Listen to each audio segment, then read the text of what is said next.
Y si todo lo que crees saber sobre Charles Luciano, el mítico capo de capos, fuera en gran parte una elaborada invención, prepárate para desenterrar la sorprendente verdad detrás del hombre cuya leyenda es mucho más imponente que la realidad.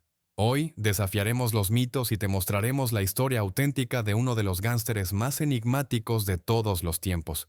La figura de Charles Luciano aún hoy evoca un respeto temeroso en la mente popular. Se le imagina como el visionario de Lampa, el arquitecto solitario de las mafias más influyentes de Estados Unidos, el reformador de la Cosa Nostra, el creador de un ejército de asesinos, y aquel sin cuyo visto bueno nada se movía en los bajos fondos americanos. Es la personificación del todopoderoso jefe de todos los jefes, cuya sombra se proyectaba por toda la nación. Pero, ¿y si te dijera que esta figura imponente, tallada por los mitos, se gestó bajo la influencia de numerosos factores, tanto durante la vida de Salvatore Lucania como después de su muerte? La realidad es que Luciano no fue el gánster más grande de la historia, ni tampoco un mero fanfarrón inflado. La verdad, como siempre, reside en algún punto intermedio. Hoy desvelaremos la auténtica crónica de Charles Lucky Luciano, disipando el velo de leyendas que envuelve su persona. Salvatore Lucania, quien más tarde se conocería como Charles Luciano, nació el 11 de noviembre de 1897 en una modesta aldea siciliana, hijo de Antonio y Rosalia Lucania. Agotado por el arduo trabajo en la mina local, su padre decidió emigrar al Nuevo Mundo en 1906, buscando una vida mejor. Como miles de otros inmigrantes, Antonio se estableció en Nueva York. Un año después, logró estabilizarse para que su familia pudiera reunírsele. Y así en 1907, Rosalia, Salvatore y sus hermanos mayores llegaron a Estados Unidos. La Nueva York de aquellos años distaba mucho del paraíso que la familia Lucania había imaginado. En lugar de la prometida mejora de vida, se encontraron inmersos en la misma pobreza siciliana, pero bajo una apariencia completamente distinta. En vez del olor a azufre de las minas que envolvía a su aldea, se toparon con el hedor de basura en descomposición. La llegada de Salvatore coincidió con una oleada de huelgas de recolectores de basura y barrenderos locales, por lo que las calles del Lower East Side, donde se asentó la familia Lucania, estaban literalmente repletas de desechos. El vecindario donde vivía el pequeño Salvatore no era una comunidad nacionalmente segregada. Aquí coexistían personas de diversas nacionalidades, con predominio de familias judías, irlandesas e italianas. Este aspecto es crucial para entender la formación de la personalidad de Luciano. Su socialización en un ambiente tan diverso le permitió, más tarde, eludir prejuicios sobre la colaboración con gánsteres no italianos, lo que, a su vez, le abrió vastas oportunidades de lucro. Al mismo tiempo, esto lo hizo excesivamente americanizado en comparación con otros jefes mafiosos, un rasgo que también jugaría un papel en su futuro. Pero eso vendría después. Por ahora, el Salvatore de 9 años se abría paso por calles atestadas de basura rumbo a su primera clase en una escuela estadounidense. Además de la basura que finalmente fue retirada tras el fin de las huelgas, las calles bullían con pandillas de todo tipo y calibre, desde organizaciones adultas serias hasta pequeñas bandas infantiles. La única diferencia entre adultos y niños radicaba en la escala de sus acciones. Por lo demás, todo era bastante similar: robos, asaltos, extorsiones y constantes enfrentamientos por el territorio. Naturalmente, entre las tediosas clases escolares y la emocionante vida callejera, los niños preferían esta última. Además, unirse a una pandilla era casi una necesidad, ya que una existencia aislada era prácticamente imposible. Más precisamente, era posible. Pero defenderse solo de los ataques de otros niños era irrealista. Un niño así estaba condenado a constantes palizas y robos. Eran verdaderas junglas de concreto, donde sin una banda propia era extremadamente difícil sobrevivir. Salvatore también tenía una de estas bandas. Se dedicaban principalmente a los mismos robos y asaltos que otras pandillas, pero también ofrecían un servicio especial. Los niños italianos e irlandeses a menudo atacaban a los judíos. Lucania decidió organizar su propio servicio de protección para estos niños, ofreciéndoles seguridad en las calles a cambio de una pequeña suma. Muchos aceptaron, y el joven Lucania encontró una forma relativamente legal de ganar dinero.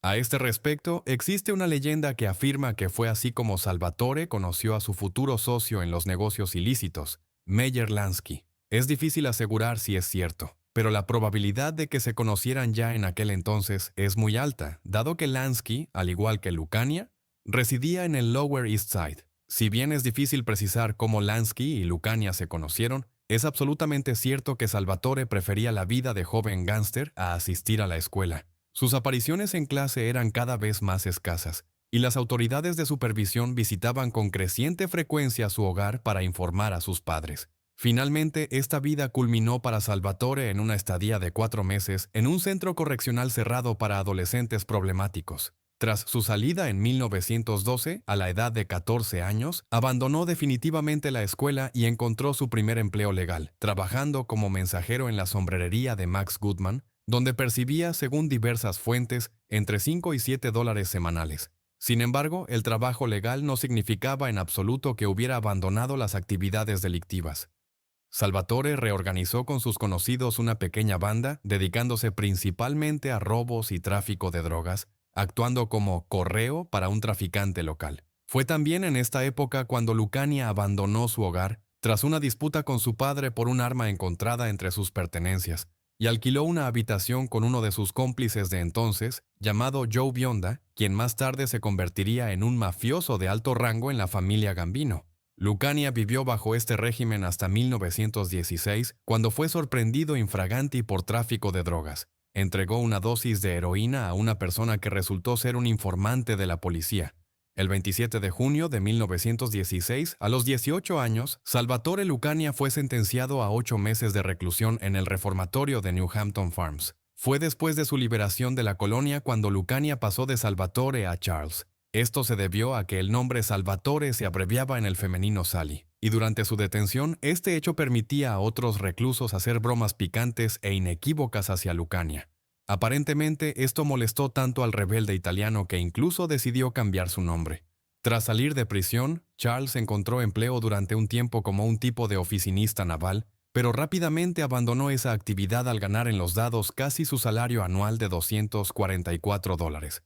A partir de ese momento, no volvió a dedicarse al trabajo legal, concentrando toda su atención en construir una carrera criminal. El periodo de 1910 a 1920 en la biografía de Lucania es una nebulosa, con muy poca información disponible. Solo se sabe con certeza que continuó su carrera criminal. Algunas fuentes afirman que retomó su actividad con la misma banda con la que trabajaba antes de la cárcel, otras que se acercó cada vez más a Lansky y a su socio Bugsy Siegel. Y si se considera que en el futuro Lucania trabajaría simultáneamente para varias organizaciones criminales y en paralelo construiría sus propios negocios, entonces, en mi opinión, ambas afirmaciones son ciertas.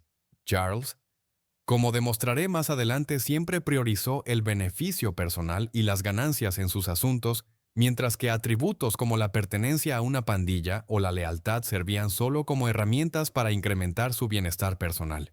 En 1920 se le presentó su primer gran trampolín para incrementar su fortuna.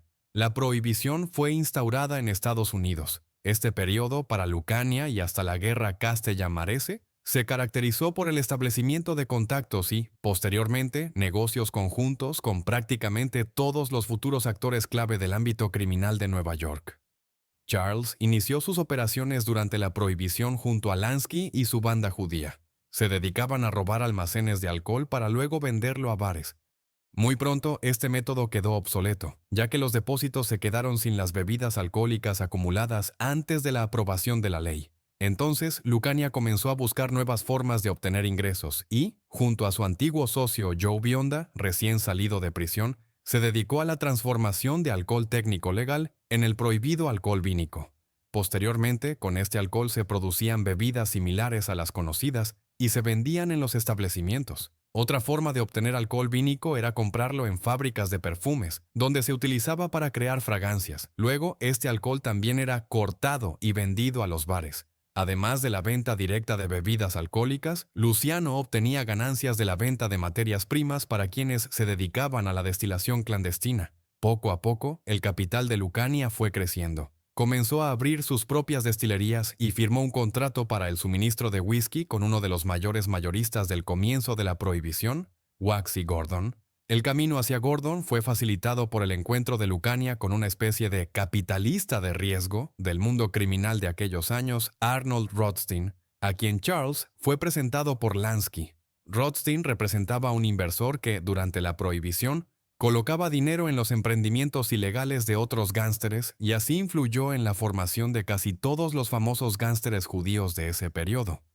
El encuentro con Rothstein también permitió a Luciano ingresar en la banda de Jack Diamond, quien manejaba las operaciones de contrabando de Rothstein y se dedicaba a todo tipo de negocios ilícitos, desde el robo de mercancías de otros contrabandistas hasta asaltos y agresiones. En esta banda, además de Luciano, militaba otro conocido gánster, Dutch Schultz. Mientras hacía negocios con judíos e irlandeses, Luciano no olvidaba estrechar lazos con sus compatriotas. Tenía conexiones en la familia Gambino a través de su antiguo cómplice Joe Bionda. La apertura de las destilerías la gestionaba junto con su primo Frank Costello y Willie Moretti. Pero lo más valioso en ese periodo para Lucania fue su relación con Joe Maseria, apodado Joe el Jefe.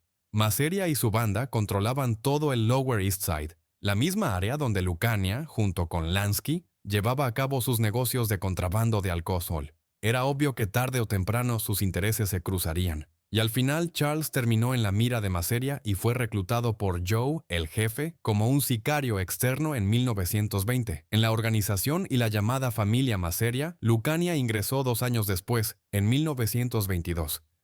Durante la Guerra de la Mafia, Maseria sufrió un atentado por parte de Umberto Valentini, pero Joe, el jefe, salió ileso y 3 días después lanzó un contraataque. Acordó una reunión con Valentini, aparentemente para zanjar el conflicto, pero en realidad llevó consigo a 3 pistoleros, uno de los cuales se dice que fue Lucania. Fue Charles, quien durante el tiroteo logró matar a Valentini, abriéndose así camino en la familia Maseria. Esta guerra duraría 1 año más, durante el cual varios miembros de alto rango de la banda de Maseria morirían. Este hecho, además de los buenos ingresos que Lucania aportaba a la familia, permitió a Charles en 1923 asumir la posición de jefe en la organización de Joe el Jefe y obtener el control del juego de azar perteneciente a Maseria. Aproximadamente en el mismo periodo, Frank Costello, un hombre que en el futuro sería un socio cercano de Luciano, entró en la familia de Joe, el jefe. No me atrevo a afirmar si se conocían antes de la prohibición y de su común pertenencia a la misma familia mafiosa, solo puedo decir que durante la prohibición ya tenían contactos comerciales. En particular, tenían una ruta común para la entrega de whisky a Nueva York junto con el gánster irlandés William Dwyer. Además, durante la prohibición, Luciano, aparte de los nombres ya mencionados, se relacionaría con varios otros gánsteres que en el futuro ocuparían posiciones de alto nivel en la jerarquía criminal. Entre los más significativos para la historia de Lucania, se puede citar a Vito Genovese. Aunque Luciano no era la última persona en la familia mafiosa de Maseria, continuaba haciendo negocios por su cuenta. Tenía estrechas relaciones con Lansky. Incluso alquilaban habitaciones de hotel juntos, donde habían establecido su cuartel general. Tenía negocios con la banda de Jack Diamond y también, lo que es más sorprendente, con Arnold Rothstein, quien en ese momento estaba en una especie de guerra fría con el jefe directo de Luciano. Rothstein era en aquel entonces uno de los mayores mayoristas de heroína en Nueva York, y Charles seguía dedicándose a la venta de drogas, actividad por la que fue sorprendido infraganti en 1923, vendiendo nuevamente mercancía a un policía encubierto. La segunda acusación por tráfico de drogas amenazaba a Luciano con una pena de prisión de 10 años, algo que él no deseaba en absoluto. Por ello, llegó a un acuerdo. A cambio de la retirada completa de los cargos, indicó a las fuerzas del orden la ubicación de su propio escondite, que contenía mercancía por valor de $150,000. Desde el punto de vista del código mafioso, estaba limpio, ya que no había traicionado a nadie, sino que solo había testificado contra sí mismo. Pero por otro lado, sí había colaborado con la investigación y por ello su reputación en el mundo criminal se resintió. Habiendo salido ileso y evitado la prisión en 1923, Charles pasó los siguientes 6 años con relativa tranquilidad. El único evento notable en ese periodo en el mundo criminal fue la muerte de Arnold Rothstein, que no afectó directamente a Lucania. Por lo demás, nada destacable. Pequeños robos, comercio de alcohol prohibido y algunos arrestos insignificantes. La rutina normal de un gángster de aquellos años. Era solo la calma antes de la tormenta. Una tormenta que finalmente llevaría a Charles Luciano a aquello por lo que había luchado todo ese tiempo. El periodo de la Guerra Castellamarese fue para Luciano, así como para la mafia italiana en Estados Unidos en general, un momento revolucionario que dividió los acontecimientos en antes y después. Fue al término de este conflicto que la Cosa Nostra adoptó la forma que todos conocemos, y Luciano lideraría su propia familia mafiosa. Pero antes de pasar a la guerra castellamarese, es necesario abordar otro mito que a menudo se escucha al describir la vida de Lucania. Se trata, por supuesto, de la famosa paliza a Luciano, tras la cual milagrosamente sobrevivió y supuestamente recibió su apodo de Lucky. Para aquellos que no entiendan de qué se trata y conozcan a este personaje por primera vez, aquí está la historia. La noche del 16 de octubre de 1909, Luciano fue invitado a una reunión con Salvatore Maranzano, el líder de una facción que se oponía al jefe de Lucania, Joe Maseria. En esta cita, Maranzano propuso a Charles asesinar a Joe, el jefe. Y cuando Luciano se negó, recurrió a la tortura y el maltrato para inducir a Lucania a las acciones deseadas. Después de golpear a fondo a Charles, pero sin obtener la respuesta deseada, los hombres de Maranzano lo arrojaron a una zanja. Allí, después de un tiempo, Luciano recuperó el conocimiento y alrededor de la 1 de la mañana llegó a Highland Boulevard en Staten Island, donde fue recogido por una patrulla y llevado al hospital. Allí lo visitó Meyer Lansky y lo premió con el famoso apodo de Lucky. Esta historia vio la luz por primera vez en el libro El último testamento de Lucky Luciano, escrito basándose en las grabaciones de conversaciones de Martin Gosch con Luciano poco antes de su muerte. Solo que, en primer lugar, estas grabaciones nunca fueron vistas por nadie, excepto Richard Hammer, quien escribió el libro, ya que fueron quemadas por la viuda de Gosch. Él mismo murió poco antes de la publicación. Y en segundo lugar, gran parte de ese libro fue desmentido por los participantes directos en los eventos. Hammer dijo que las grabaciones de Gosch se parecían más a un guión de una película de acción de gángsteres que a una biografía, lo cual también es plausible, dado que Gosch se estaba preparando para hacer una película sobre Luciano. De hecho, esta historia fue desmentida no solo por algunos participantes en esos eventos, sino incluso por el propio Luciano, quien contó la verdadera versión de los hechos a un agente secreto antidrogas que, en la década de 1950, estaba estrechamente relacionado con Luciano y formaba parte de su círculo. En realidad, no hubo enfrentamientos criminales, y Maranzano no estuvo ni remotamente involucrado en la paliza a Luciano. Ese día, Luciano fue secuestrado por policías que investigaban un asesinato en el club Hotspot. Querían saber el paradero del amigo de Lucania, Jack Diamond, quien era el principal sospechoso en ese homicidio. Pero algo salió mal, y los policías se excedieron en el interrogatorio violento. Creyendo que Luciano había muerto, lo arrojaron en Staten Island y simplemente se marcharon. Y luego fue realmente encontrado por una patrulla y llevado al hospital. La Oficina de Narcóticos reportó esta historia en sus informes a finales de los años 50, mientras que en El último testamento de Luciano, en los años 70, apareció la historia de las torturas por parte de Maranzano. Además, la teoría sobre los enfrentamientos criminales no se sostiene con la lógica común. Luciano, a esas alturas, ya era un miembro de alto rango de la facción de Maseria, lo que significa que Maranzano nunca lo habría dejado vivo después de la paliza, ya que en tal caso se habría creado simplemente un serio enemigo jurado. Si la historia de la paliza de Lucania por Maranzano hubiera sido cierta, entonces a estas alturas ya estaría terminando este video, contando el suntuoso funeral de Luciano, y Luciano no recibió en absoluto su apodo de Lucky en ese momento. Además, Lansky no tuvo ningún papel en su aparición. Los periódicos lo llamaban Lucky, ya varios años antes de este desafortunado evento. Lo más probable es que este apodo surgiera ya en la infancia y se derivara de la abreviatura de su apellido Lucania, del cual se podía obtener la palabra luck, que en español significa suerte. Pero si Maranzano no tiene ninguna conexión con la historia de la paliza de Luciano, en la historia de la guerra castellamarese él aparece en las primeras filas. Maranzano llegó a Estados Unidos en 1925, huyendo de su patria debido al ascenso al poder del régimen fascista de Benito Mussolini. En América, rápidamente ganó peso entre sus paisanos de Castellamare del Golfo, en gran parte gracias al apoyo desde Italia de una importante figura de la mafia, Don Vito Cassioferro. Maranzano, como muchos otros, se dedicaba al contrabando de alcohol y fue en este terreno donde comenzaron a germinar las primeras semillas de su conflicto con Joe Maseria, quien para entonces ya había conquistado el título de capo de todos los capos. Maranzano y Maseria atacaban ocasionalmente las caravanas de alcohol del otro, lo que aumentaba la tensión. El segundo factor fue que Maseria apoyaba a Al Capone en su conflicto con uno de los castellamarese, Joe Aiello, en Chicago, y también quería expulsar de los negocios a otro en Detroit llamado Gaspare Milazzo. El tercer factor derivaba del segundo. Maseria quería apoderarse de todo lo que pudiera alcanzar, lo que no le gustaba a muchos. El conflicto abierto comenzó con 2 asesinatos. Primero, en febrero de 1930 fue asesinado Gaetano Reina, quien se había separado de la facción de Maseria y había comenzado a colaborar con Maranzano, y luego, en mayo del mismo año, Gaspare Milazzo murió por orden de Maseria. Después de eso, de ambos lados comenzaron a llover cadáveres. En el contexto de la historia de Luciano no es tan importante quién mató a quién y cuándo durante esta guerra, por lo que lo omitiré. Es mucho más importante entender el hecho de que el propio Lucania trató de mantenerse lo más alejado posible de este conflicto. Incluso partió con Jack Diamond a finales de agosto de 1930 hacia Alemania para establecer su propia red de contrabando de drogas, aunque en ese momento el enfrentamiento ya estaba en pleno apogeo. Luciano no estaba en absoluto interesado en esta guerra.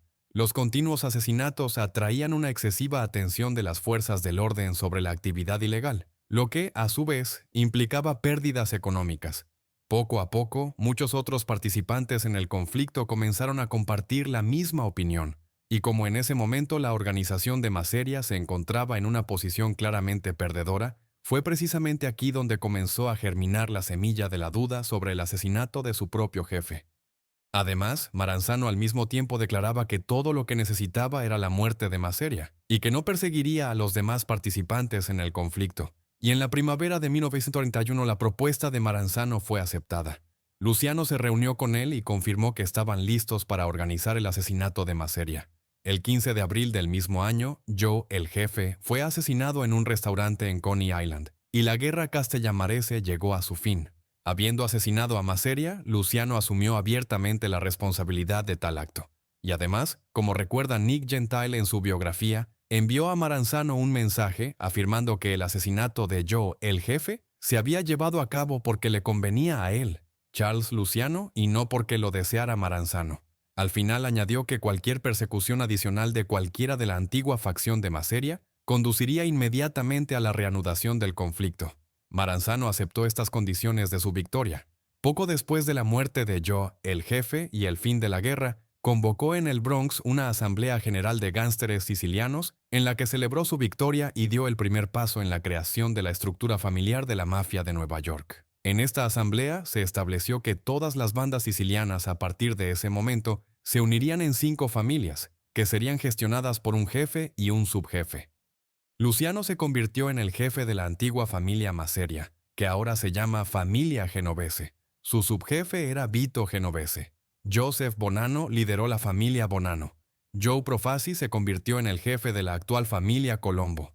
Tom Gagliano obtuvo el control de la actual familia Lucchese, y la actual familia Gambino fue dirigida por Vincent Mangano. Por encima de los jefes de las 5 familias estaba el propio Maranzano, quien había recibido el título de capo de todos los capos. Sin embargo, Maranzano no permaneció mucho tiempo en un estatus tan elevado. En el fondo, deseaba lo mismo que Maseria, es decir, un poder absoluto e indiscutible. Este deseo no solo descontentaba a sus antiguos adversarios en la guerra castellamarese, sino que también comenzaba a suscitar el descontento de sus aliados. Joe Bonanno, quien era uno de los partidarios de Maranzano, recordó más tarde que, habiendo obtenido el título de capo de todos los capos, demostró a todos un estilo de gestión de la organización que no se adaptaba en absoluto a la generación de sicilianos crecidos en América. Maranzano quería iniciar su dictadura eliminando a todos aquellos que se le habían opuesto en la guerra de Castellamare. En esta lista de eliminación, entre otros, figuraban nombres como Al Capone, Lucky Luciano, Frank Costello, Vito Genovese, Willy Moretti, y también algunos importantes gánsteres judíos. El primero en ser eliminado debía ser Luciano. Para ello, Maranzano incluso había contratado al gánster irlandés Vince el Gato Tacayo.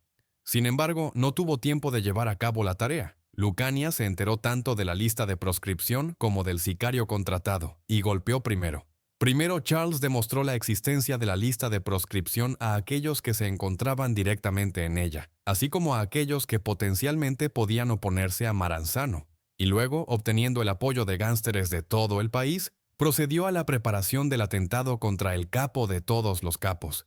En septiembre de 1921, Maranzano tuvo problemas con la agencia de impuestos, algo de lo que Luciano se enteró. Debido a estos problemas con la ley, el capo de todos los capos tuvo que desarmar la guardia en su oficina para no levantar más preguntas en caso de una inspección inesperada.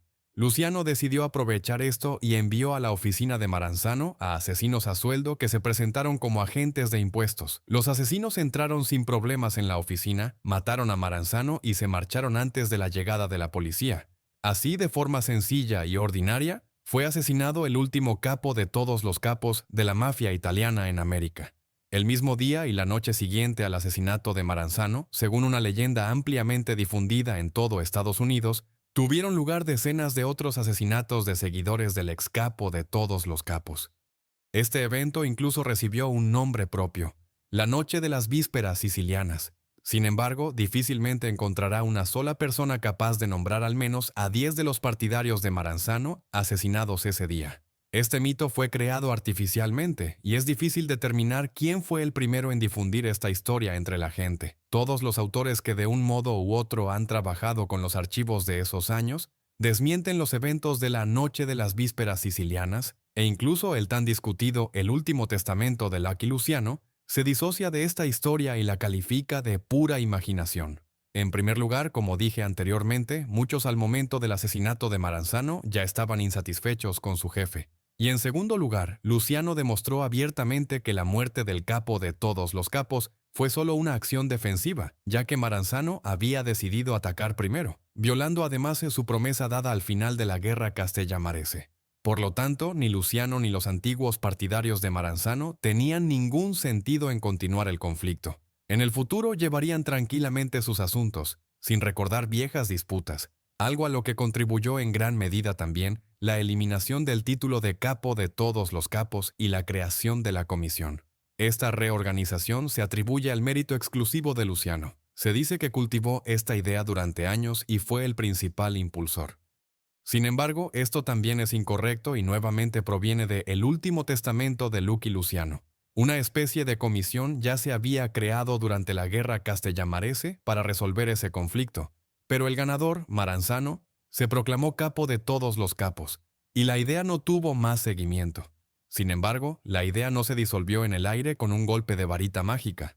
En sus memorias, el mafioso de esos años, Nick Gentile, también confirma que la idea de la comisión no fue una iniciativa personal de Luciano. Charles fue solo uno de muchos en apoyar la abolición del capo de todos los capos y la creación de la comisión.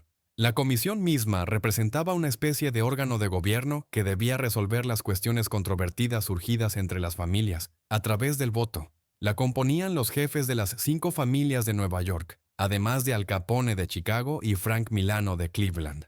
Otro hecho controvertido relacionado con la comisión es que Luciano fuera su primer presidente. Como afirma Joe Bonanno en su libro Un hombre de honor, Lucania nunca ocupó este cargo en la comisión, y el primer presidente hasta su muerte fue Vincent Mangano. Pero incluso si se admitiera que Luciano fue elegido presidente de la primera comisión, su voto contaba exactamente lo mismo que el de los demás, y el presidente no era en absoluto equivalente al capo de todos los capos.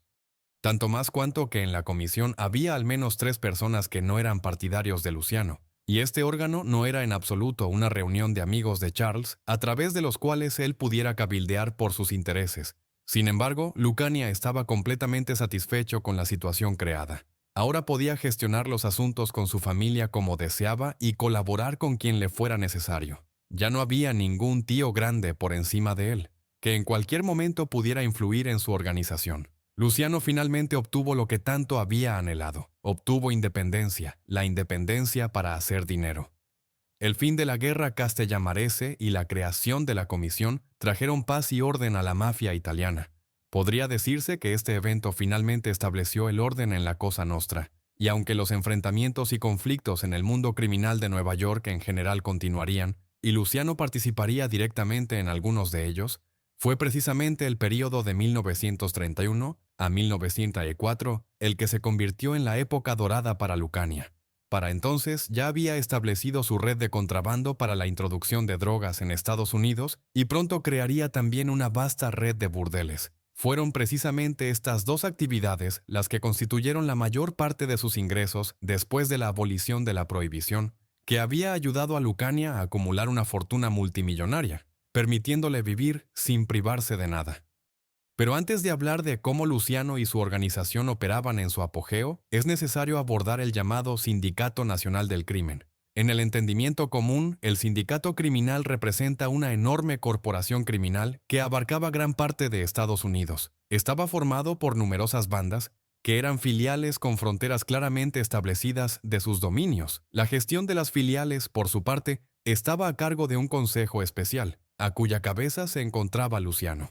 En realidad, las cosas eran un poco diferentes. En primer lugar, por donde quizás sea oportuno empezar, los investigadores aún no han llegado a una opinión unánime sobre la existencia o no del sindicato. Y en segundo lugar, si alguna vez existió, representaba más que una corporación con gestión centralizada, un verdadero sindicato, es decir, una unión de empresarios para la conducción conjunta de negocios, donde cada uno conservaba su propia independencia.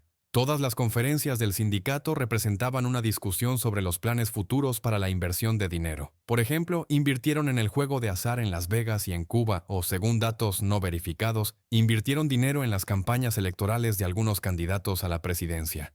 Pero al mismo tiempo, a nadie le preocupaba cómo los participantes obtenían el dinero para las inversiones comunes.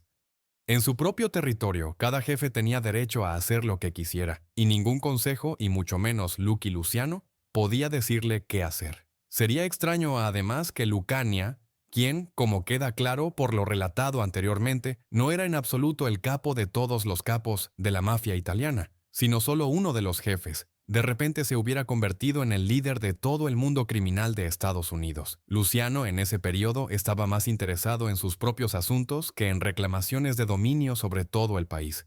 La prohibición estaba a punto de ser abolida, y él trabajaba diligentemente para establecer nuevas formas de ganar dinero. Lucania había comenzado a construir su red de contrabando de heroína ya en los tiempos en que no era un jefe mafioso, y aunque el viaje a Alemania en 1930 no había tenido éxito, la creación de contactos para Charles fue completada por su viejo compañero del Lower East Side, llamado Del Grazio. Y a finales de 1931, Luciano ya tenía su ruta para la entrega de heroína a Nueva York.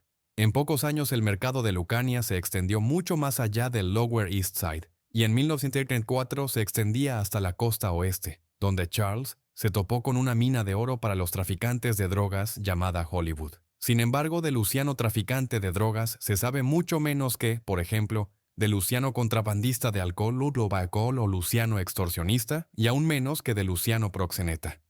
Lucania convirtió el negocio de los burdeles de Nueva York en un mecanismo donde cada engranaje estaba en su lugar. Esta máquina funcionaba sin problemas, aportando buenas ganancias a su dueño, pero al mismo tiempo arruinando cientos de vidas de jóvenes.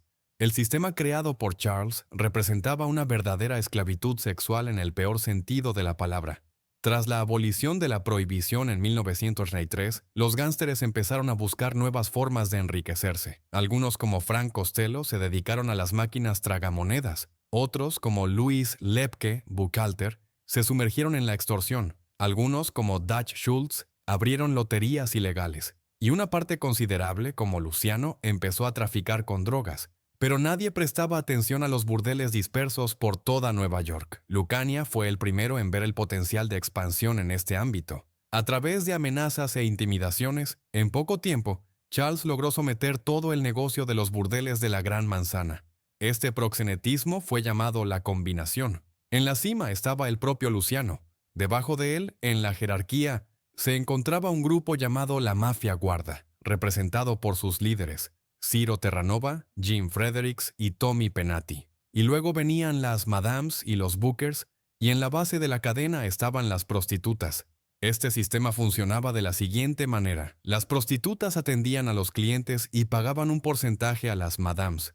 Las Madams pagaban una tarifa fija al Booker por cada chica que éste traía a su burdel. Además, tanto las Madams como los Bookers pagaban un porcentaje que iba a Luciano. La recolección del dinero y el mantenimiento del orden, por su parte, eran tarea de la Mafia Guarda, que recibía un porcentaje sobre el porcentaje de Luciano. El único defecto de este sistema eran los destinos de las prostitutas. Las chicas llegaban a los burdeles de diversas maneras, pero casi nunca por su propia voluntad. Eran atraídas de otras ciudades con promesas de buen trabajo en Nueva York. Se las endeudaba, y luego se hacía de manera que no pudieran saldar la deuda. Los bookers, especialmente atractivos, a veces simplemente seducían a chicas ingenuas, pero con toda la variedad de formas de atraerlas, una vez dentro del burdel, a todas les esperaba lo mismo. Primero eran violadas repetidamente para destrozarlas moralmente, y luego se las drogaba. De esta manera, una vez adicta a las sustancias, la chica, en primer lugar, entregaría todas sus ganancias a Luciano comprándole la droga, y en segundo lugar, no huiría del burdel, ya que ese era su único medio para conseguir la dosis tan necesaria para ella. Con un sistema así, a las prostitutas se les quitaba absolutamente todo el dinero que ganaban, y tan pronto como las chicas perdían su aspecto vendible, eran simplemente arrojadas a la calle a su suerte y en su lugar llegaban nuevas. En un año, este negocio le reportaba a Lucania unos $2 millones de beneficio neto. Añádase a esto los ingresos por la venta de drogas, además del dinero ya ganado durante la prohibición, y se obtendrá una fortuna de varios millones de dólares, que le permitía a Charles vivir sin privarse de nada. Sin embargo, la vida de Luciano no era como la de Al Capone, quien organizaba fiestas de decenas de miles de dólares y convertía cada una de sus apariciones públicas en un verdadero espectáculo. Lucania prefería permanecer en la sombra, considerando que una excesiva atención a sus asuntos no le beneficiaría. No tenía una residencia fija, prefiriendo a su propia casa habitaciones de hotel, donde vivía bajo nombres ficticios. No tenía esposa ni hijos, a quienes prefería las aventuras fáciles. No concedía entrevistas y trataba de que su nombre fuera pronunciado lo menos posible. Sin embargo, muy pronto en su vida aparecería un hombre que haría que el nombre de Charles Luciano fuera gritado por toda América. Hasta 1931, la cúpula del mundo criminal de Nueva York vivía sin temor a terminar en prisión, ya que el poder estaba en gran parte corrompido y hacía la vista gorda en muchos asuntos. Pero entonces subió a la escena el incorruptible fiscal Thomas Dewey y organizó su cruzada contra el crimen organizado. Los primeros en caer bajo la espada de la justicia fueron los pequeños traficantes. Dewey golpeó los puntos de juego ilegales en Harlem e imputó al gángster Henry Waxy Gordon por evasión fiscal. El fiscal entendía que había capturado un pez mediano, que en todo Harlem habría otra veintena, pero los ingresos que había logrado establecer para Miro le abrieron los ojos a la verdadera magnitud del crimen organizado. Si un gángster de calibre medio gana al menos $1 millón al año, ¿cuánto ganará el que está a la cabeza de toda la empresa? Al darse cuenta de esto, Dewey comenzó a investigar con renovado vigor y a principios de 1902 tenía suficientes pruebas contra dos importantes gángsteres. Se había acercado a Waxy Gordon y Dutch Schultz. Gordon fue capturado y juzgado por evasión fiscal ese mismo año, mientras que Schultz logró esconderse por un tiempo. Dewey, además de llevar a cabo las investigaciones y recopilar pruebas, también buscaba influir en la opinión pública. Aparecía en la radio y en la prensa, hablando de lo poderosa que era la delincuencia organizada en el país y de cuán profundamente había penetrado en todas las instituciones sociales. Con estas lecciones, creaba en la gente la imagen de un enorme pulpo que con sus tentáculos podía alcanzar a cualquiera. Poco después, Dewey pondría a Lucania a la cabeza de esta organización, lo que se convertiría en el primer paso en la formación del mito de Charles Luciano como el gángster más grande y jefe de todos los jefes. Por ahora, dejando a Gordon atrás, Dewey centró su atención en Schultz, quien, bajo tan minuciosa supervisión, estaba perdiendo el control de su organización, la cual otros gángsteres, y en particular Charles Luciano, miraban con avidez. Cuanto más tiempo Schultz estaba bajo presión por todos los frentes, más se hacía sentir su carácter turbulento. Al final no resistió y decidió deshacerse de su perseguidor a su manera habitual. El holandés decidió matar a Dewey.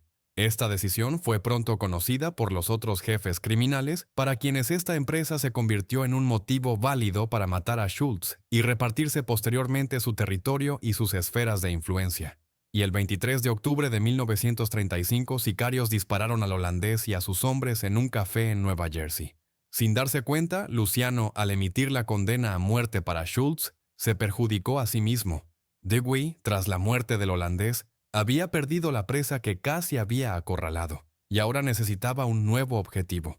Muy pronto sacaría a Lucania de la sombra en la que se había escondido con tanto esmero, y lo colocaría bajo los focos, donde Charles permanecería hasta el final de su vida. En realidad, para ser precisos, Dewey ya se había ocupado de Luciano varios meses antes del asesinato de Schultz, solo que el fiscal aún no sabía que la pista de los burdeles lo llevaría a Lucania. En julio de 1935, ciudadanos preocupados pidieron a Dewey que prestara atención a los crecientes casos de prostitución homosexual en las calles de Nueva York. El fiscal respondió a esta solicitud, y cuando comenzó a investigar en esta dirección, descubrió que la prostitución homosexual era solo una gota en el océano de la heterosexual. Cuanto más tiempo Dewey desarrollaba estas líneas de investigación, más claro le quedaba que detrás de todo esto había algún grupo organizado. Y para entender finalmente quién exactamente estaba detrás del tráfico de prostitutas en Nueva York, Dewey, en febrero de 1936, organizó una redada en los burdeles, durante la cual arrestó y luego interrogó a 125 personas, incluidas madames y bookers. Durante estos interrogatorios, los investigadores lograron establecer la estructura completa de la combinación de Luciano. A Dewey solo le quedaba unir todas las pruebas y formular la acusación contra Lucania. La dificultad era que el juicio no podía tener lugar sin el acusado, quien prudentemente había huido de Nueva York a la pequeña ciudad de Hot Springs, en Arkansas. Al enterarse, Dewey ordenó el arresto de Luciano allí y estableció una fianza de $200,000. Pero por voluntad de fuerzas superiores, o quizás de alguien más, el juez local no hizo caso a Dewey y fijó una fianza de $5,000, que fue pagada por Luciano inmediatamente. Después de salir bajo fianza en abril de 1936, Charles tenía la intención de huir a México. Pero el asistente de Dewey, quien llegó a Hot Springs y convenció al juez local de emitir una orden de arresto para Luciano sin posibilidad de fianza, frustró sus planes. Lucania fue nuevamente encarcelado en la prisión local, donde la administración le aseguró una estancia cómoda. Luego, el asistente de Dewey solicitó la extradición de Luciano a Nueva York, pero recibió una negativa debido a una supuesta condena penal vigente de un tribunal local, según la cual Lucania no tenía derecho a abandonar Arkansas. En respuesta a esto, Dewey, a través del gobernador del estado de Arkansas, literalmente se apoderó de la prisión en la que se encontraba Luciano, con la ayuda de los Rangers locales. Desde allí, Charles fue trasladado a una prisión ubicada en la capital del estado, donde las condiciones ya eran menos agradables, y solo desde allí Lucania sería trasladado a Nueva York, ya que sus abogados no habrían tenido tiempo de apelar la extradición desde Arkansas. En el subsiguiente proceso judicial, Luciano sería declarado culpable y condenado a 35 años de prisión. Esta fue la pena más larga entre todos los que se sentaron en el banquillo de los acusados, y fue también el primer caso en el que un gángster de tal calibre fue condenado con éxito a prisión por algo diferente a la evasión fiscal. Dewey, con este juicio, convirtió a Lucania en la encarnación del crimen organizado, esa misma portada por la que se juzga todo el libro. Y en el futuro muchas personas relatarían todo el libro, sin mirar más allá de la portada, lo que crearía la impresión engañosa de que no fue la portada la que se creó a partir del libro, sino el libro escrito para la portada. Cuando Luciano fue encarcelado, el poder de su familia pasó inicialmente a Vito Genovese, lo que ponía en duda el nivel de influencia de Charles. Él actuaba como si tuviera plenos poderes, algo que confirmaría después de un tiempo, pero Genovese, casi inmediatamente después de Lucania, terminó en la mira de Dewey y se vio obligado a huir a Italia ya en 1937. Entonces Frank Costello tomó el control de la familia y visitaría a Luciano con frecuencia en prisión. Se podría decir que incluso en prisión Charles seguía dirigiendo la familia mafiosa a través de Costello. Luciano confió la gestión de los bienes inmuebles y los fondos a su viejo amigo y socio, Meyer Lansky. Lucania tampoco perdía la esperanza de apelar la sentencia y lograr la revisión del caso. Los abogados de Luciano lucharon durante varios años por su liberación, pero las disputas legales no surtieron efecto. Charles pudo salir de prisión solo gracias a la Segunda Guerra Mundial, que ya estaba a las puertas, y a su ayuda al Departamento de la Marina estadounidense. El mundo criminal de Estados Unidos, ya a partir de mediados de los años 30 de forma no oficial, pero más bien por convicciones propias, ya ayudaba a las autoridades estadounidenses a combatir los sentimientos fascistas.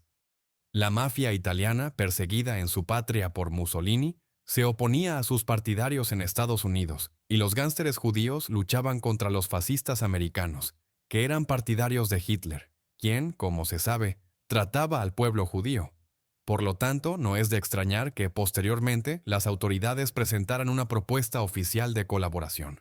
Desde finales de 1940, cuando Estados Unidos entró oficialmente en la Segunda Guerra Mundial, sufrieron mucho a causa de los submarinos alemanes, que atacaban prácticamente todos los barcos que salían del puerto de Nueva York y reponían constantemente las filas de los saboteadores del Tercer Reich, que operaban directamente en las dársenas locales. El punto de inflexión, después del cual los jefes de la Marina de los Estados Unidos comprendieron que estaban perdiendo estrepitosamente en su propio territorio, fue el incendio del 9 de febrero de 1942, a raíz del cual el transatlántico Normandy, valorado en $56 millones y capaz de transportar hasta 10,000 soldados simultáneamente, quedó fuera de servicio. Con respecto a esta catástrofe, existen al menos dos versiones que describen los eventos ocurridos entonces. Según una de ellas, el incendio fue provocado por los esfuerzos de saboteadores alemanes, mientras que según la otra, la mafia italiana tuvo algo que ver por orden de Luciano para que el gobierno pidiera ayuda a los gánsteres lo antes posible. En este caso no importa cuál sea verdadera, ya que ambas llevan a la misma conclusión. La Marina Militar, después de esto, realmente pidió ayuda a los bandidos que controlaban el puerto. Se dirigieron a un gánster llamado Joe Lanza, quien se dedicaba a la extorsión de los sindicatos de trabajadores portuarios y controlaba todo el comercio de pescado. Lanza, en ese momento bajo investigación, aceptó ayudar a la inteligencia militar naval incluso sin promesas directas de archivo de los cargos. Pronto, la noticia de la colaboración de Lanza con las autoridades llegó a Meyer Lansky, quien, al igual que Luciano, conocía a Lanza desde hacía muchos años y lo había ayudado en más de una ocasión. Combinando este hecho con el encarcelamiento de Lucania, Lansky obtuvo una excelente oportunidad para sacar a su viejo amigo de prisión.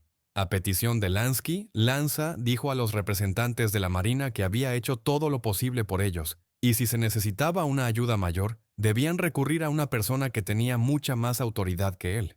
Así Lanza dirigió a la Marina Militar hacia Lucky Luciano. Los representantes de la Marina, satisfechos con los resultados de la colaboración con Lanza, no dudaron en seguir su consejo y en muy poco tiempo contactaron al abogado de Lucania, Moses Polakov, quien los redirigió con esta pregunta a Meyer Lansky, quien a su vez puso en contacto a la inteligencia militar naval con el jefe de la familia genovese. Las condiciones de colaboración de Luciano eran exactamente las mismas que las de Lanza. No se le prometió absolutamente nada a cambio, salvo la posibilidad de estar orgulloso de ayudar a su país. Sin embargo, Charles aceptó esta propuesta, poniendo a cambio una sola condición. Nadie, bajo ningún pretexto, debía saber de la colaboración, ya que para él esto podría tener pésimas consecuencias en Italia, donde sería deportado al término de su pena. El acuerdo, al final, resultó beneficioso tanto para el Estado como para Luciano. Los primeros finalmente comenzaron a ganar la lucha contra los saboteadores alemanes, y el segundo ahora podía participar mucho más en los negocios en libertad, ya que Lansky y Costello, que actuaban como enlaces en el acuerdo y gestionaban sus asuntos en libertad, ahora no tenían restricciones para visitar a Lucania. La tercera consecuencia de esta colaboración fue el arraigo del mito de Luciano como rey del mundo criminal. Este equívoco apareció por primera vez por parte de Dewey durante el juicio y luego fue pronunciado por Lanza y a petición de Lansky en las negociaciones con el gobierno para que con mayor probabilidad se dirigieran a Luciano. Y cuando este acuerdo también comenzó a dar sus frutos, las instituciones gubernamentales tomaron este engaño por oro puro y lo hicieron pasar por verdad durante mucho tiempo más. Cuando la cuestión de los saboteadores alemanes fue resuelta, las tropas americanas se preparaban para el desembarco en Italia. Luciano resultó útil una vez más. Proporcionó a la inteligencia información sobre todo lo relacionado con su patria. Los americanos sabían dónde desembarcar, con qué personas hablar para obtener datos estratégicos importantes y sobre todo cómo y con qué atraer a estas personas a su lado. Esta información también contribuyó al avance de las tropas americanas, que resultó un éxito y ayudó a los aliados a obtener la victoria final. Y aunque a Luciano no se le había prometido nada a cambio de su ayuda, después del final de la guerra recibió de todos modos su recompensa. En febrero de 1946, Charles fue liberado de la custodia e inmediatamente deportado a Italia. A partir de ese momento, nunca más pisaría el territorio del país que se había convertido en su hogar. A la edad de 48 años, Salvatore Lucania recuperaría la libertad, pero permanecería para siempre como un exiliado. Tras su liberación, Luciano fue escoltado a la isla de Ellis, donde pasaría un tiempo más esperando su partida hacia Italia. Allí, el día antes de zarpar, varios gánsteres con los que había hecho negocios durante mucho tiempo irían a visitarlo. En la noche de despedida, entre otros, estarían Meyer Lansky y Frank Costello. Después de despedirse de colegas y amigos, Lucania abandonaría Estados Unidos a bordo de un buque mercante y, 17 días después, el 28 de febrero de 46, llegaría a Nápoles. Allí, directamente desde la pasarela, lo llevarían a la comisaría para interrogarlo sobre los motivos de su estancia en esa región. Tras una breve conversación, Lucania sería liberado y se dirigiría a Sicilia, al pueblo natal de sus padres, Lercara Fridi. Después de pasar un par de meses con sus parientes, Luciano comenzaría a elaborar un plan para regresar a Estados Unidos. En este deseo no lo detenía ni siquiera el hecho de que el ingreso a Estados Unidos lo amenazaba con un nuevo encarcelamiento con el cumplimiento de toda la pena restante, que ascendía a 25 años. El motivo principal que impulsaba a Lucania a regresar era, naturalmente, el dinero. Estando en Italia, estaba demasiado lejos de sus negocios, que había construido durante tantos años y cuyos frutos no había tenido tiempo de disfrutar plenamente debido a su prisión. Además, más o menos en el mismo periodo, Vito Genovese había regresado a Estados Unidos, habiendo ya intentado tomar el control de la familia, y sería ingenuo suponer que no intentaría hacerlo de nuevo. El primer camino por el que Luciano planeaba regresar a Estados Unidos fue México. Al FBI, entre julio y septiembre de 1946, llegaron informes de que Charles tenía la intención de trasladarse a América vía Tijuana. El buró, junto con las autoridades locales, rastreó toda la ciudad y sus alrededores, pero no lograron capturar a Lucania. Así que o Luciano logró escapar, o se trataba de información deliberada para sondear el terreno. El segundo camino, que ya había sido oficialmente confirmado, fue Cuba. La Isla de la Libertad en aquel entonces era considerada un estado no oficial de Estados Unidos. De allí, a Miami solo había una hora de vuelo en avión, lo que permitía a Luciano mantener tranquilamente el pulso de sus negocios en América, sin siquiera cruzar la frontera y sin exponerse al riesgo de terminar en prisión. Además, el viejo amigo de Lucania, Meyer Lansky, planeaba crear un imperio del juego de azar en Cuba, en el que Charles tenía la intención de invertir su dinero, lo que significaba que era un lugar prácticamente ideal para Lucania. Luciano llegó a la Isla de la Libertad a finales de 1903, según algunas fuentes, llegó en avión desde México, según otras, directamente desde Italia. En ese momento, gracias a los contactos de Lansky, quien había estado cortejando a las autoridades cubanas desde principios de los años 30, Charles ya tenía una visa oficial. Poco después de la llegada de Luciano a Cuba, allí se celebró la famosa Conferencia de La Habana de la Mafia. A este congreso se reunieron prácticamente todos los jefes criminales clave. La cuestión principal de la conferencia era la inversión de dinero en la industria del juego de azar en Cuba. Después de largas discusiones, se decidió apoyar esta idea, de la que Meyer Lansky fue en gran parte el iniciador. No menos importante tema de discusión en el Congreso fue el destino de Bugsy Siegel, quien en ese periodo estaba ocupado en la construcción del casino Flamingo en Las Vegas. En este local de juego se había invertido el dinero de muchos gánsteres. No les satisfacía el hecho de que la novia de Siegel, Virginia Hill, transfiriera parte del dinero destinado a la construcción a su cuenta bancaria en Suiza. Y a pesar de la defensa de Bugsy por parte de Lansky, con una decisión común de todos los presentes se le dictó la condena a muerte a Siegel. Este congreso, como era de esperar, atrajo la atención de las autoridades estadounidenses, y como en aquel momento consideraban que Luciano era el líder de todo el mundo criminal de Estados Unidos, se decidió expulsarlo a toda costa lejos de las costas de Estados Unidos. En el caso estuvieron involucrados dos departamentos, el FBI y la Oficina de Narcóticos. América ejerció fuertes presiones sobre las autoridades cubanas en esta cuestión, y a finales de febrero éstas cedieron y aceptaron expulsar a Luciano del país. El 20 de marzo de 1947, Salvatore Lucania, gracias a los esfuerzos de las autoridades estadounidenses, fue nuevamente extraditado a Italia. Y para que Charles no se encontrara de nuevo cerca de Estados Unidos, el director del FBI Hoover envió personalmente cartas a todos los países latinoamericanos que podrían haber acogido a Luciano, con apremiantes recomendaciones de no hacerlo. A su llegada a Italia, Lucania fue detenido durante 9 días en Génova y luego trasladado a Palermo, donde permaneció arrestado por el mismo periodo. Después de 18 días de detención, finalmente fue liberado y se le permitió ir a Roma, donde alquiló un apartamento y por fin pudo reflexionar, en condiciones normales, sobre qué hacer a continuación. Las autoridades estadounidenses habían dejado claro que no lo dejarían acercarse a su país, y esto significaba que la gestión de los negocios en Nueva York se volvía prácticamente imposible. Sí, recibiría dinero de las inversiones en las empresas de Lansky, recibiría pequeñas sumas de la mafia de Nueva York, por así decirlo, por los méritos pasados, y Frank Costello le enviaría efectivo a nombre de la familia, mientras fuera el jefe. Pero todo esto no constituía ni una décima parte de lo que habría podido ganar participando directamente en los negocios. Luciano necesitaba algo propio en Italia, algo que le reportara un ingreso comparable al perdido. Aquí, este algo, al que se dio el nombre de contrabando de drogas, aparece como otro mito sobre Lucania.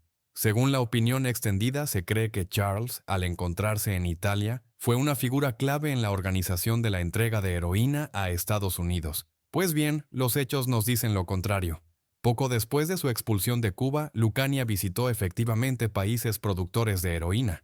Estos movimientos no pasaron desapercibidos para la Oficina de Narcóticos estadounidense, tras lo cual, en primer lugar, intensificaron su propia vigilancia sobre Luciano y, en segundo lugar, ejercieron todo tipo de presión sobre las fuerzas del orden italianas al respecto. Durante todos los años 50, Charles estuvo bajo observación.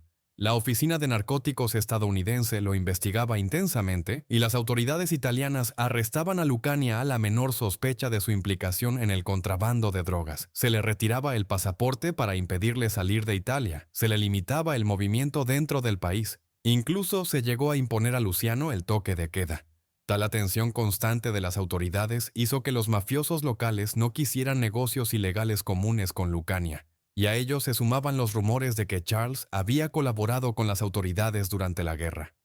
En general, en Italia todavía se le tenía en cuenta, en gran parte gracias a su amistad con un influyente jefe local llamado Calogero Vizzini. Si Luciano hubiera sido realmente la figura central del contrabando de drogas de aquellos años, entonces, dada toda la corrupción de la policía y las autoridades en Italia que había en la época, con el dinero que las drogas mueven, nunca habría sido objeto de una persecución tan omnipresente por parte de las fuerzas del orden. Además, la gestión de una vasta red de contrabando de drogas le habría dado a Luciano una autoridad mucho mayor en el mundo criminal italiano de la que realmente tenía.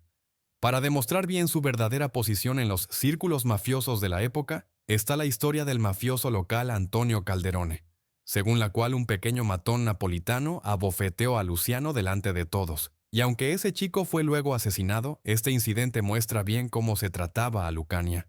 Confirma que Charles no controlaba el contrabando y tenía poco peso en las filas de la mafia. Incluso el hecho de que en 1957 Joe Bonanno negoció una colaboración para la entrega de drogas a Estados Unidos no con él, sino con el jefe siciliano Giuseppe Genco Russo, y el propio Luciano ni siquiera fue invitado a la reunión. Y lo último que me gustaría añadir, a pesar de toda esa atención por parte de la Oficina de Narcóticos de Estados Unidos y la policía italiana, a pesar de todos los continuos arrestos de Lucania, a pesar de las numerosas detenciones e interrogatorios de personas involucradas en el tráfico de drogas, el caso sobre la implicación de Charles en el contrabando de drogas durante más de una década no pasó de la teoría y las suposiciones. Por mucho que Luciano deseara, después de su expulsión de Cuba, tener en Italia algo que le reportara mucho dinero, tuvo que vivir con lo que le enviaban sus amigos desde América.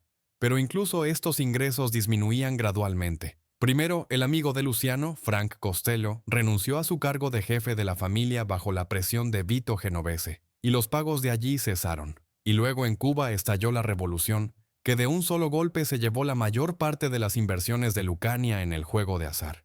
Charles quería mejorar su situación financiera vendiendo los derechos para la adaptación cinematográfica de su vida. Incluso comenzó a escribir el guión él mismo y conoció al productor de cine, Barsman Glassman. Pero si a Glassman no le interesaba particularmente esta idea, a su asistente Martin Gosch, sí. Gosch pasó mucho tiempo trabajando en la trama de la película junto a Luciano, y en febrero de 1971 el guión final, aprobado por Lucania, estaba listo. Incluso se firmó un contrato que debía reportar a Charles $100,000 y un porcentaje de las ganancias. Pero aquí intervinieron viejos conocidos de Nueva York, quienes insinuaron de forma inequívoca que no querían ver esta adaptación cinematográfica. Tal advertencia no podía interpretarse de dos maneras. Y en enero de 1900, Lucania acordó una reunión con Gosch para decirle que no habría película. Gosch debía volar para encontrarse con Luciano en Nápoles. Charles fue al aeropuerto a recibirlo. Después de esperar al productor y salir con él de la terminal, Lucania se desplomó repentinamente en el suelo. Últimamente padecía problemas cardíacos. Fue precisamente el 26 de enero de 1962 cuando Charles sufrió el ataque al corazón que lo había estado persiguiendo durante varios años y que en un instante cegó la vida de Lucky Luciano. El 29 de enero se celebró en Nápoles un velatorio, al que asistieron los parientes más cercanos, algunos pequeños gánsteres y decenas de policías. Entre los mafiosos destacados, solo Joe Adonis acudió a despedirse de Lucania. Su viejo amigo, Meyer Lansky, solo envió flores. 2 semanas después, el cuerpo de Luciano fue transportado a América y enterrado en la cripta familiar en Queens, donde descansa todavía hoy. Esta ha sido la historia de Charles Lucky Luciano, el gángster más mitificado en la historia estadounidense, cuyo papel en el mundo criminal en el papel era muchas veces mayor de lo que fue en la realidad.